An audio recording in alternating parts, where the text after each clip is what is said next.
Most people wake up in the morning and start thinking about their problems. These problems are linked to specific memories, and those memories are connected to certain people and things. Your brain is like an old tape recorder that plays the same cassette over and over again every day.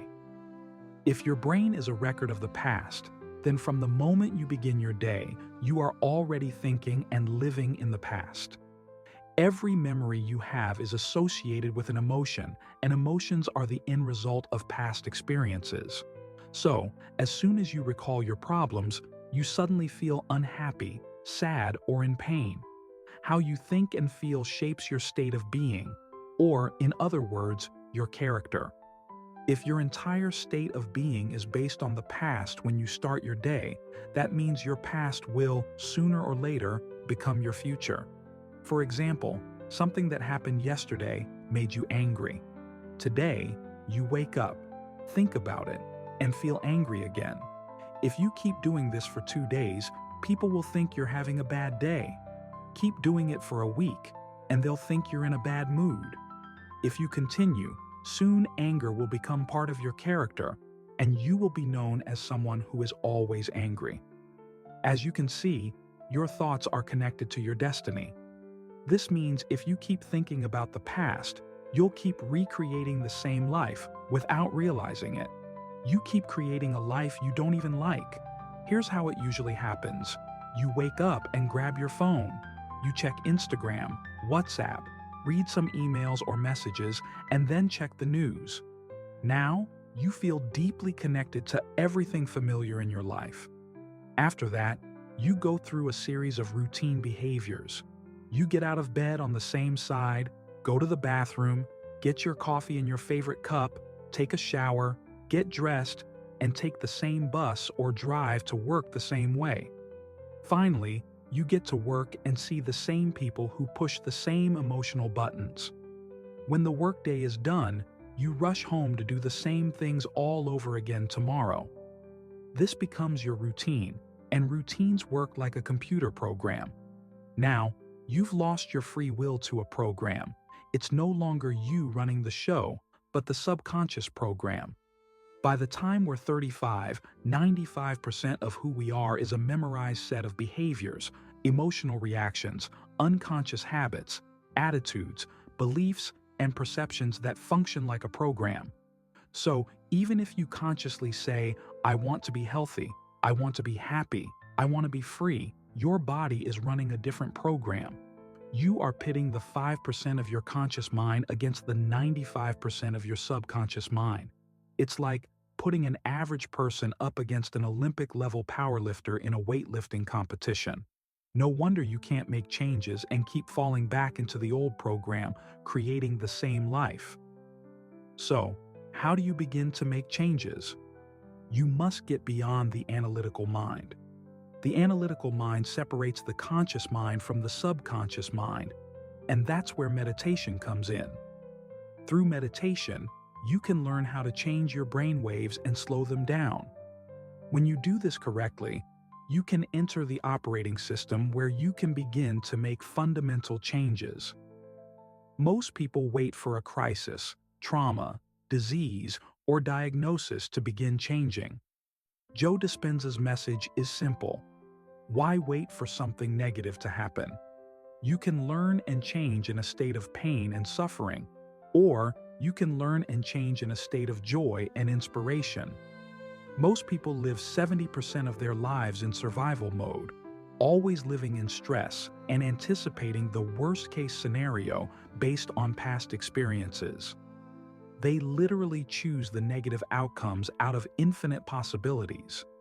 It's like looking at a menu with endless food options and choosing the worst one.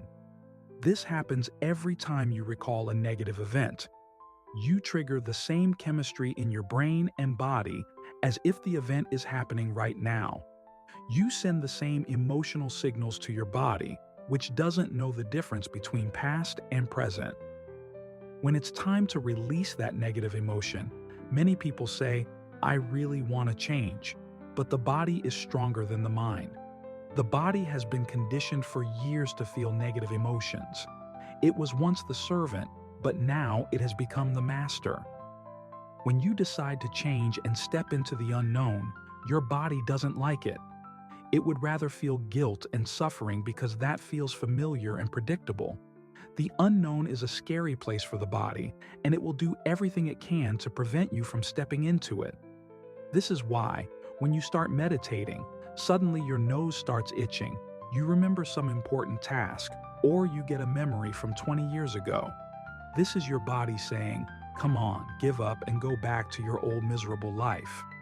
The body has a lot of tricks, and it will use every one of them to stop you from entering the unknown. But the unknown is where you create your future. The easiest way to enter the unknown is through meditation. Once you're in a deep meditative state, you can begin to create your future. What kind of life do you want? What behaviors do you want to demonstrate? What kind of person do you want to be? The act of mentally closing your eyes and rehearsing the behaviors and experiences you want in your life is the best way to start creating your future. If you truly live in the present, your brain doesn't know the difference between imagination and actual experience. Through active imagination, you are installing the software programs for your future life. Now, your brain is no longer a record of the past. It's a map to the future. If you keep doing this, who knows, you might just start acting like a happy person.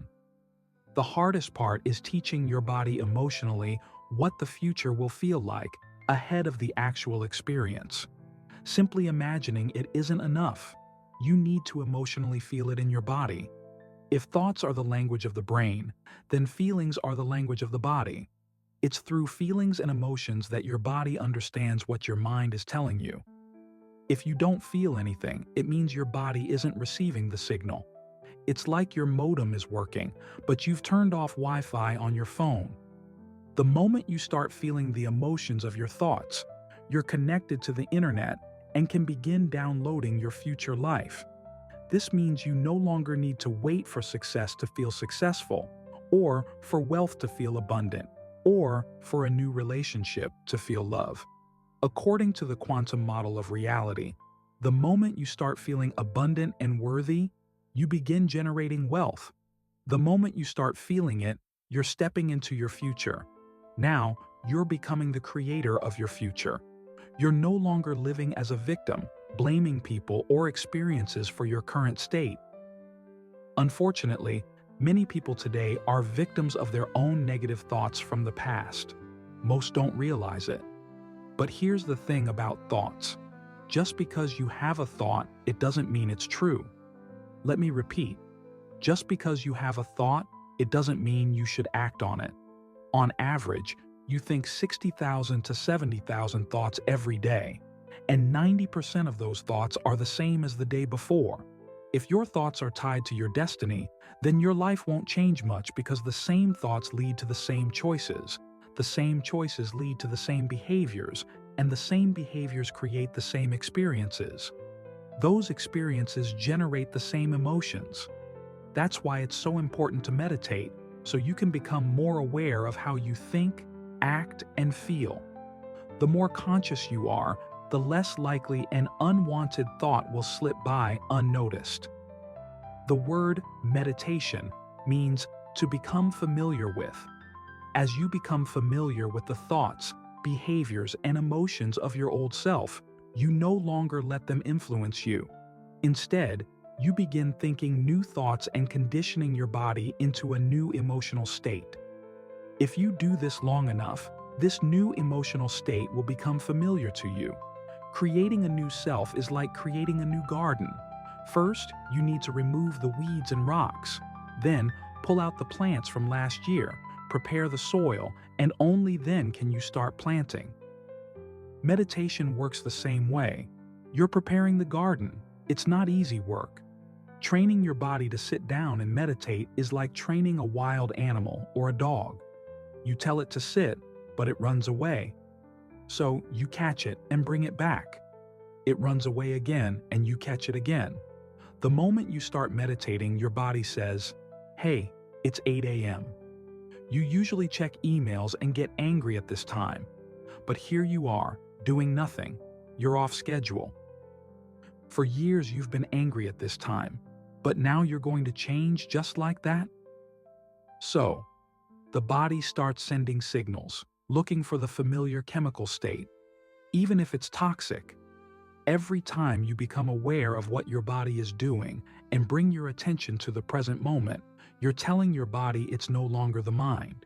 You are the mind, and now your willpower is stronger than the program. If you keep doing this over and over again, just like training a dog, the body will eventually sit down and obey. Once the body surrenders, there's a release of energy. You shift from particle to wave, from matter to energy, and free yourself from the emotional chains of the past. If you do this for just 7 days, you'll begin to see changes in your life. You'll catch yourself more often, avoiding the old, unhappy self. Of course, you need to keep repeating this process until your future reality becomes your current reality. Hope you found this video helpful. Thanks for watching, and have a great day.